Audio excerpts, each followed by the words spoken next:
เขาก็อันไปตีเฮือนนะถ้าผู้ได้บ่เกี่ยวต้องออกเลยจากเฮือนนี่เพราะว่าเขาอยากมางเฮือนตัวนี้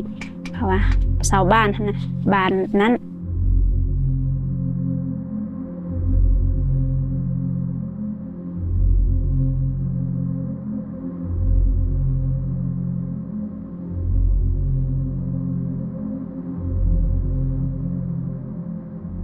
เขาทำหลายสิ่งหลายอย่างมาแล้วเขาทำมาจะออกบอลเลยตัดสินใจว่าบ่ออกยังบ่ทันได้เฮ็ดหยังนะแบบซุ่มนุมกันซื่อๆแบบอยู่ในเฮือนบ่ทันได้เริ่มงานแบบมีคนทางบ้านเนี่ยเขาเมิดบ้านเขามาถือค้อนถือสั่งเขาว่าถ้าผู้ใดบ่เกี่ยวนี่ออกเขาว่าเขาสิอยากมางเฮือนหลังนี้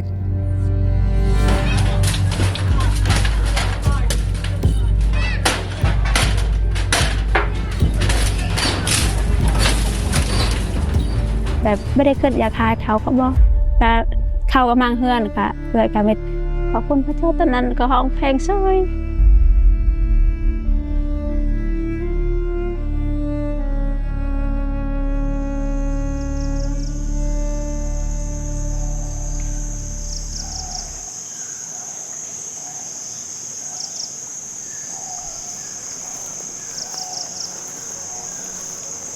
คิดว่าแบบบ่เป็นขึ้นในขึ้นในพระเจ้านะแบบมีบ่เป็นการของพระเจ้าที่พระเจ้าให้เขาน้อยต้อง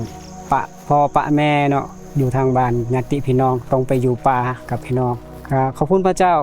ไปอยู่ป่าก็ไปอยู่พร้อมกับพี่น้องก็อยู่หั่นก็บ่ได้คิดหยังคิดว่าม่วนในพระเจ้าม่วนก็อยู่พร้อมกันกับพี่น้องผู้ที่เชื่อนะแบบอยู่บ้านก็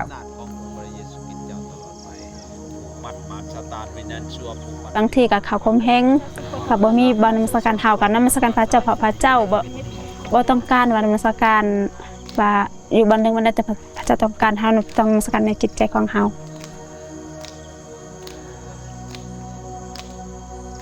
ขอบคุณพระเจ้าเนาะตั้งแต่พวกเขาน้อยมาย้ายอยู่ป่าพร้อมกันกับพี่น้องก็พระเจ้าจะเตรียมเวลาเนาะได้แม่นนมัสการพระเจ้าคู่มื้อแบบแต่วันจันทร์จนฮอดวันอาทิตย์จนถึงเดี๋ยวนี้ขอบคุณพระเจ้าเฮาเฮ็ดบ่นมัสการก่อนเพราะว่าเฮาอยู่ตู้แล้วเฮาเฮ็ดนมัสการหั่นเลยด้วยสุดใจยินดีนั่นขาดเพิ่นเนาะอยู่ในคริสตจักรก็ไฟฟ้าก็บ่มีเพราะว่าเวททายก็บ่มีก็เว้าก็อาหารกินก็บ่มีคือกันเพราะว่าดินก็บ่มีอีหลีเพราะว่าดินเขายึดหมดมีแต่ดินน้อยเดียวนั่นแหละ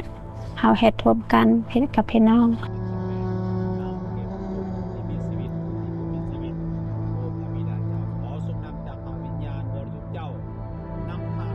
ก็ขอบคุณพระเจ้า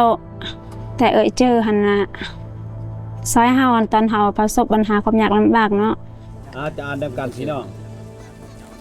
ด้วยว่าพระเจ้าทรงหักโลกหลายที่สุดจนได้ประทานพระพุทธองค์เดียวของพระองค์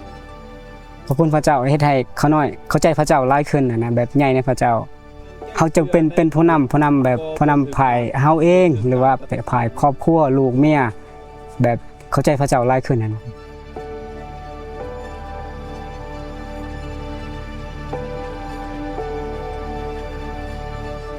ทีมงานไอ้ทันเพื่อแบบทั้งยังได้ก็สู้นะแบบบ่ปะพระเจ้านี่แบบเข้าใจพระเจ้าหลายขึ้นให้ติดตามพระเจ้าแบบมีความเชื่อในพระเจ้านี่แหละ